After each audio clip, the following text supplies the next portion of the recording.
At a facility called the Vertical Self-Management Center, there's a very particular prison. There are 333 floors with a hole in the middle and food is lowered on a platform. Prisoners have 2 minutes to eat as much as possible before the platform leaves to the next floor. The lower they are, the fewer chances they have of eating anything. If anyone tries to keep food for later, the administration will punish them. At the end of each month, prisoners are shuffled and sent to different floors. Each prisoner is also allowed to come with one object of their choice. Somewhere hidden in this building, kids are playing on a strange pyramid. Before being sent to their cells, the prisoners are interviewed and asked for their favorite dish, which will be added to the food selection on the platform.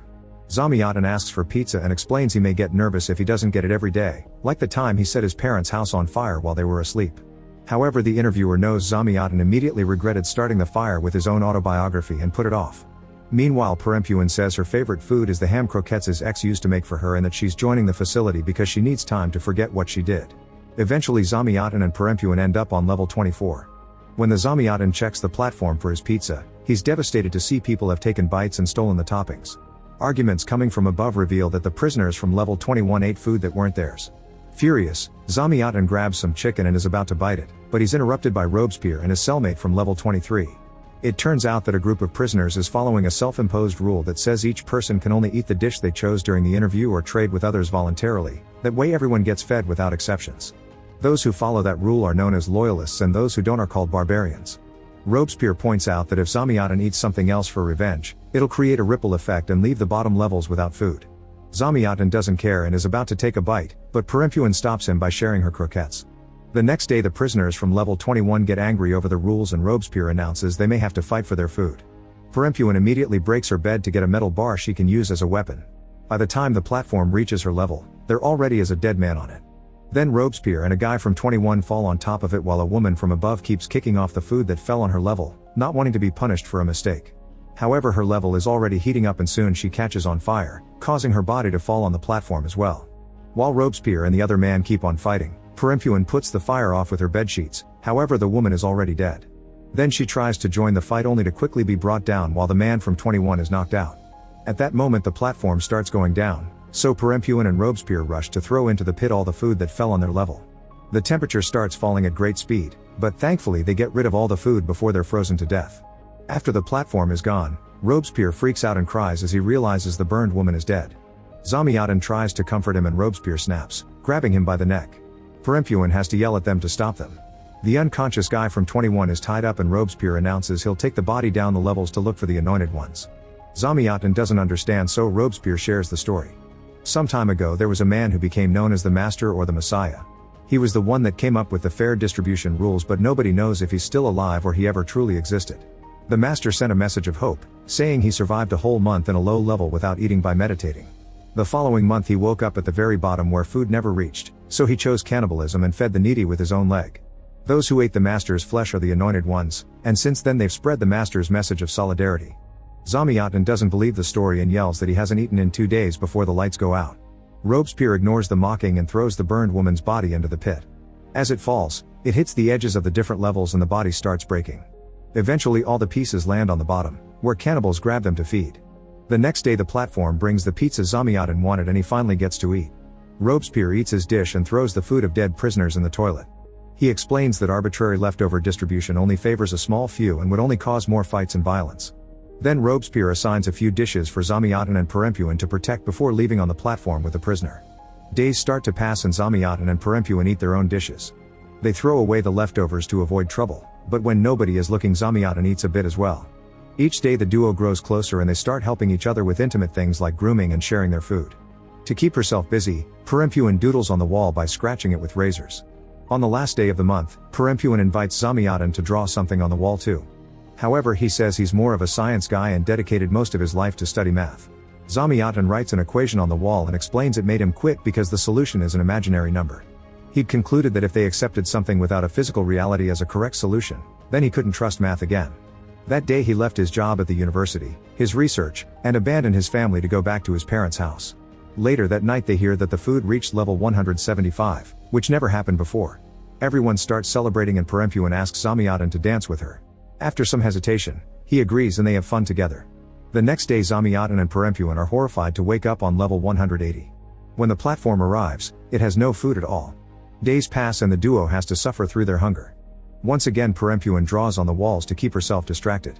Zamyatin's chosen object is a lighter and he keeps using it to burn his clothes just for fun. Eventually he starts getting burns on his skin too and Perempuin has to stop him. Suddenly Zamyatin vomits tons of blood, revealing he's sick. At the same time a head falls through the pit. Voices from above announce that some anointed ones are going through the levels to kill barbarians. Days continue to pass and Perempuin concentrates on taking care of Zamyatin while people below them are starting to look scrawny.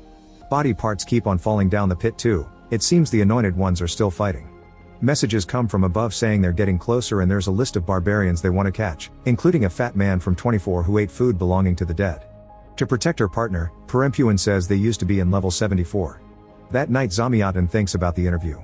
He tried to say he came to the facility because people were afraid of him, but the interviewer knew the truth. Zamyatin dropped out of school at 16, all his business ideas failed, his wife and kids kicked him out, and even his parents got tired of him. They sent him to the facility so he could get some discipline. Deciding he has nothing left to live for and that Perempuin shouldn't be punished for protecting him, Zamyatin uses his lighter to self-delete. Perempuin cries as she watches his body fall into the pit. People in the lower floors try to catch him hoping for meat, but the flames almost hurt them too so they let go. The body lands at the bottom and the cannibals wait for the fire to go out before eating. At the beginning of the new month, Perempuin wakes up on level 51 with Natalia, who chose plums as her food and a pillow as her object. She's also missing an arm. When the platform comes, the plums are missing, but Perempuin convinces Natalia to follow the rules. At night, Perempuin hallucinates Zamyatin in the room with her. Sometime later a head falls down the pit and the women learn that an anointed one known as Dajin Bobby is killing barbarians all over the place. The rules say that only the prisoners directly above the level with a barbarian should go down to punish them, but the next time the platform comes down, Natalia still jumps on it to join the fight. Eager to avenge Zamyatin, Perempuin decides to come along. As the platform goes down, more and more prisoners agree to join their cause. Eventually they reach a level with a barbarian called Oscar, who attacks first and stabs a person on the platform. A vicious fight ensues that leaves everyone bleeding and bruising. After lots of punches and kicks are exchanged, Oscar pretends to surrender only to jump on the platform when it's about to leave. A furious Natalia jumps too and starts beating him up, so Oscar brings her down and gets ready to stab her. At that moment Perempuin lands on the platform as it stops on the next level. While Perempuin rescues Natalia, another prisoner jumps on Oscar and starts choking him. Unfortunately the man gets stabbed as well, so Perempuin cuts in to start beating him up again. Oscar begins to cry and explains he didn't do anything wrong.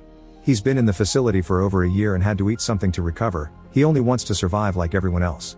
Perempuin takes pity on him and lets him escape on the platform, blocking Natalia when she tries to stop him. That night Natalia explains she's been in the facility for 6 months. When she arrived, her cellmate explained the rules and she agreed to follow them, even if she didn't find them fair. But sometime later they found a dying young man and gave him a dead prisoner's food to save him. The following day Dajin Bobby came to punish them. She took Natalia's arm and killed her cellmate by strapping her to the bottom of the platform, letting the cannibals at the end of the pit eat her. That day Natalia realized nobody ever leaves the facility and survival is an illusion. The only way to live is by escaping, and Natalia thinks it can be done when the prisoners are gassed and moved around during the end of the month. If they can fake their deaths, then their bodies will be thrown out of the facility by administration instead. Natalia believes she can do it by eating the oil painting a prisoner brought as their item, but she doesn't know what level it's on. A few days later, they see a man tied to the bottom of the platform. This means Dajin Bobby and his group are getting closer, so Natalia convinces Perempuin to go down to avoid them. Unfortunately at that moment the platform stops, bringing Dajin Bobby and his followers. At first he pretends to be generous and lets them eat something, but as soon as the platform leaves, Dajin makes some of his people capture Natalia, Perempuin, and those who went down with her to fight the other day. Dajin offers a long speech about how people must obey the law, not interpret it. Making exceptions are just an excuse to be disloyal, and he reveals he's missing his eyes as if that proved his point. Then the group undresses Natalia and ties her to the bottom of the platform to be sent to the cannibals. Perempuin is held down with her arm extended over the pit, so when the platform goes down it rips it off. Meanwhile in the mysterious room, the kids continue to play as they appear to multiply. The next month, Perempuin wakes up on level 72 and meets her new cellmate Trimagasi, whose object is a knife. Him being alive reveals this story happens before the first movie. When the platform arrives, Trimagasi eats without following the rules.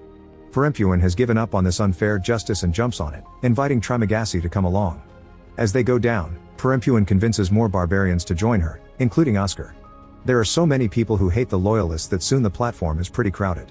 A few levels later, Perempuin announces their group is big enough and they get off the platform.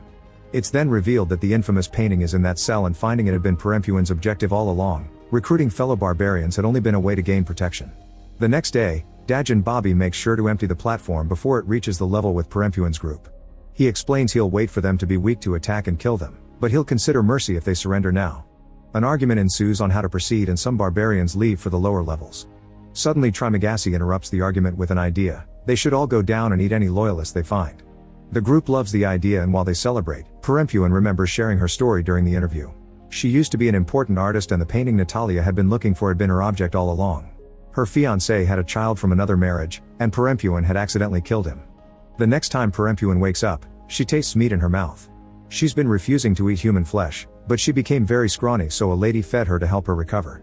Seeing hallucinations of all her fallen friends, Perempuan has no choice but to start eating the meat the barbarians offer her. Sometime later the platform is approaching, and while everyone is getting ready to fight, Perempuan hides the painting in her pants, which is noticed by Oscar.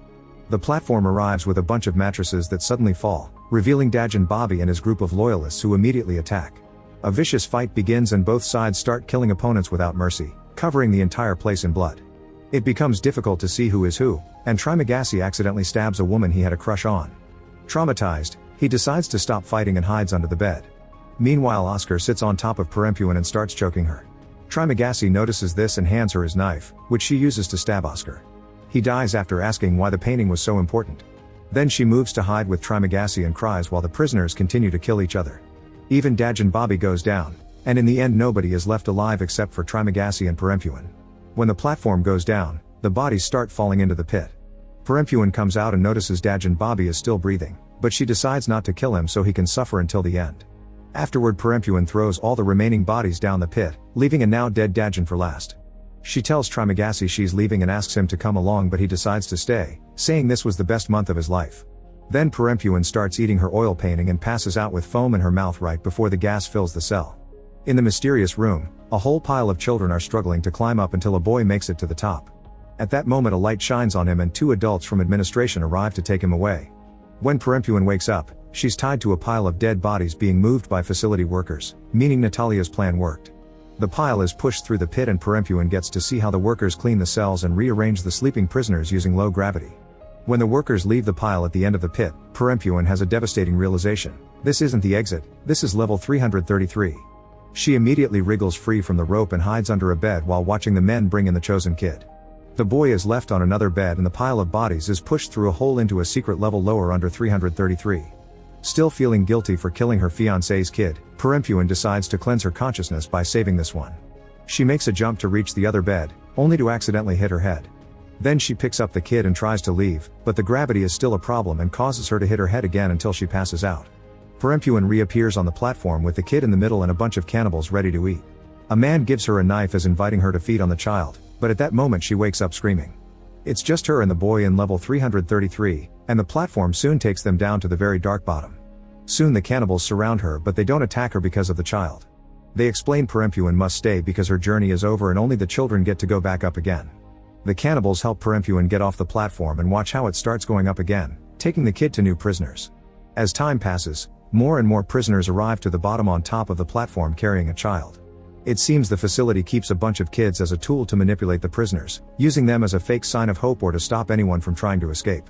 This includes the ending of the first movie, showing Goreng arrive with a girl while seeing a hallucination of Trimagasi. Goreng gets off the platform so the girl can go up again. At that moment Perempuan finds Goreng and hugs him, revealing he was her fiancé. Make sure to subscribe and turn on notifications so you can watch more videos like this. Thanks for watching.